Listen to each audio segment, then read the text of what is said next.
The air is thick with smoke and the stench of blood. Shattered cries pierce the chaos, echoing over a landscape of broken bodies and burning wreckage. A soldier staggers through knee-deep mud that was grassland moments ago, ears ringing from the last explosion. His hands tremble on a weapon slick with sweat and grime. All around, shadows of figures, friend and foe, collapse in agony or charge blindly forward, driven by fury or fear. There is no sense to the carnage, only survival or death. This isn't hell, it's a battlefield. And some battles in history have been nothing short of hell on earth for the soldiers who fought in them. 216 BC, Cannae. On a plain in southern Italy, the sun beats down mercilessly on tens of thousands of Roman legionaries. Their throats are parched with dust and fear as they realize the trap has closed. Encircled by Hannibal's army, the Romans are packed so tightly they can barely raise their shields. A Roman soldier gasps for breath in the crush of bodies. He hears a roar of triumph from the Carthaginians tightening the noose around them. Panic surges. There's nowhere to run. The din of steel on steel and the wet thud of blades into flesh is all-consuming. Men are trampled by their own comrades. Screams rise from the center of the mass where the living cannot escape beneath piles of dead. Our soldier chokes on the coppery smell of blood. He fights with sword and shield, but the press of bodies is so great he can scarcely swing, scarcely breathe.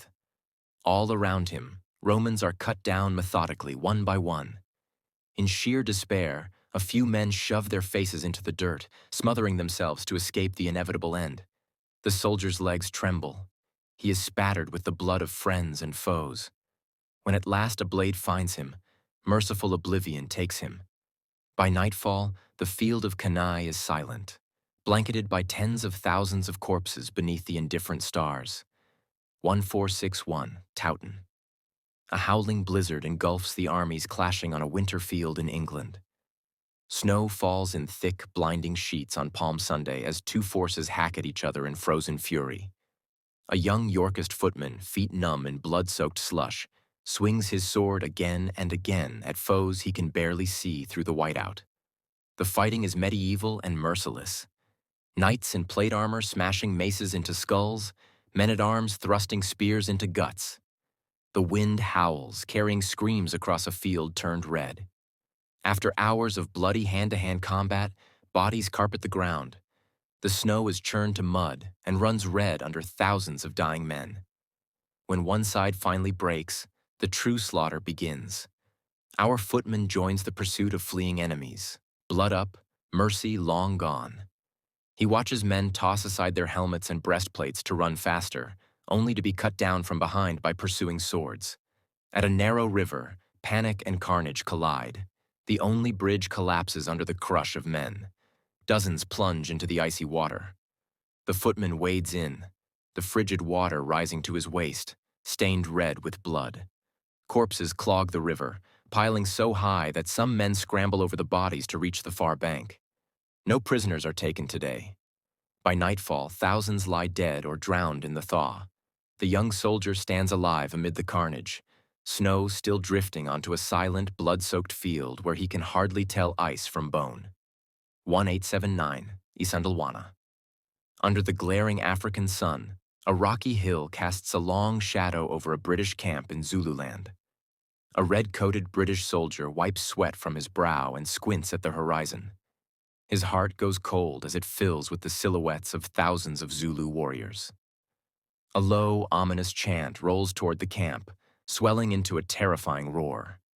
Officers bark orders, and the British scramble into firing lines, rifles at the ready. Volley after volley cracks out, scything into the oncoming black tide of warriors. Our soldier's shoulder bruises from the kick of his Martini Henry. The barrel grows hot. No matter how many Zulus fall, more keep coming, leaping over the bodies of their own. Suddenly, daylight dims. The sun itself is briefly blotted out, as if the heavens flinch from the carnage. In that eerie twilight, the Zulu charge crashes into the line. Spears slash and thrust. The British formation collapses into desperate knots of men fighting back to back. Our soldier bayonets one warrior, but another drives an assegai spear into his thigh. He staggers, crimson staining khaki. All around is chaos, gunshots, shrieks, and the guttural war cries of the impis. The camp becomes a slaughterhouse. Men and horses tumble in heaps. The soldier trips over a fallen comrade just as a spear plunges into his side. As he falls, vision fading, he sees red-coated figures being overwhelmed by the endless horde. By day's end, Isandlwana is a charnel pit of torn tents, broken wagons, and still forms strewn under a merciless sky. 1916, Verdun. The air itself is on fire. A French poilu cowers in a water-filled shell crater that was a trench line this morning. Now it's nothing but churned mud and shattered corpses. Artillery shells scream overhead and crash around him in an endless drumroll of thunder. Each explosion sprays geysers of earth, wire, and human remains. He hasn't truly slept in weeks. His uniform is soaked from icy rain and the blood of his comrades. He clutches his rifle as another blast rocks the ground, showering him with hot shrapnel and gore. In moments of relative quiet, the cries of the wounded echo through the haze. Rats skitter over fallen men, feasting. A sudden shout.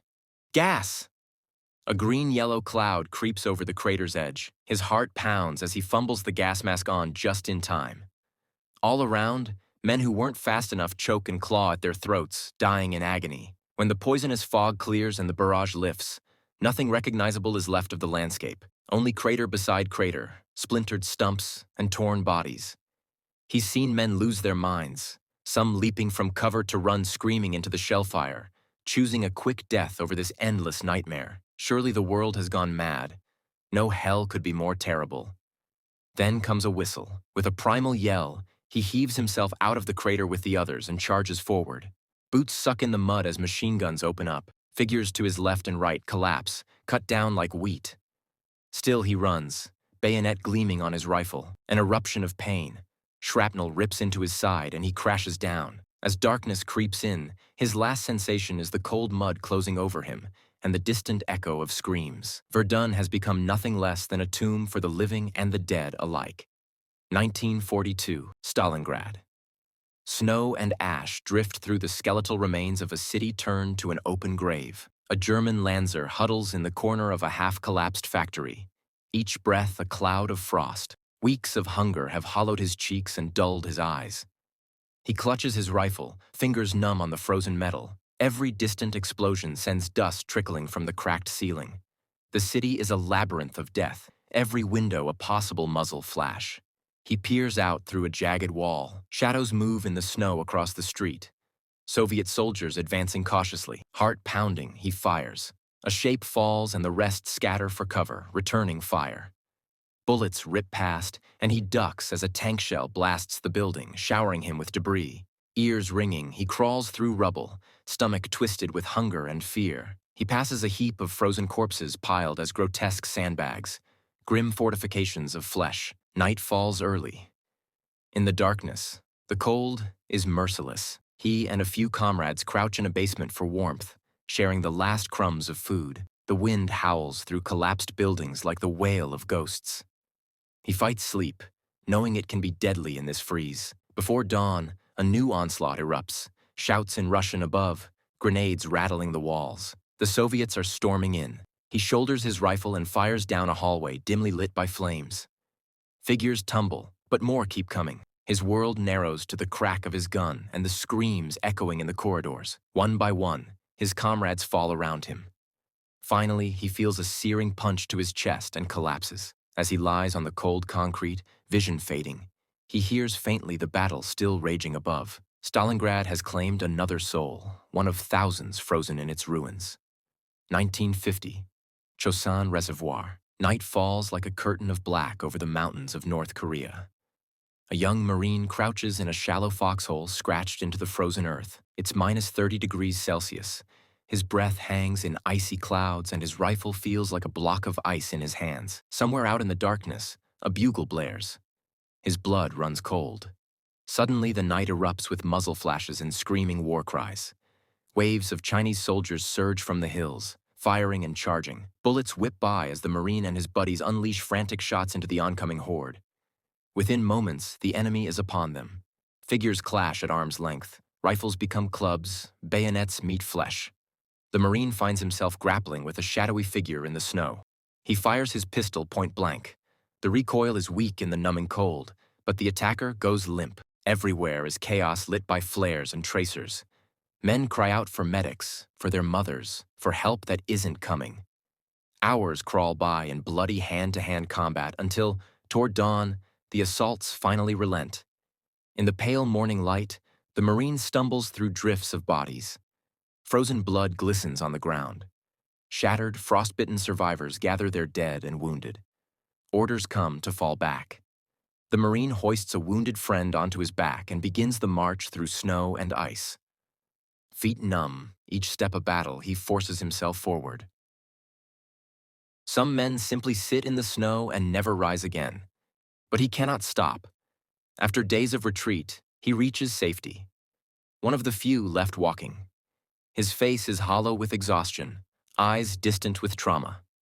Years later, safe at home, he will still wake in the night shivering, heart pounding, hearing those ghostly bugles in his dreams. From ancient open plains to modern concrete ruins, these battles are separated by centuries but united by their brutality. Different eras, different weapons, yet the soldier's suffering remains achingly familiar.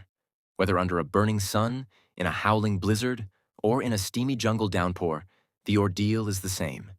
Terror unrelenting, pain unimaginable, and a resolve tested beyond all limits. In every age, war has created its own hell on earth, and ordinary men have been cast into the flames. For those who survived these worst of battles, the war never truly left them.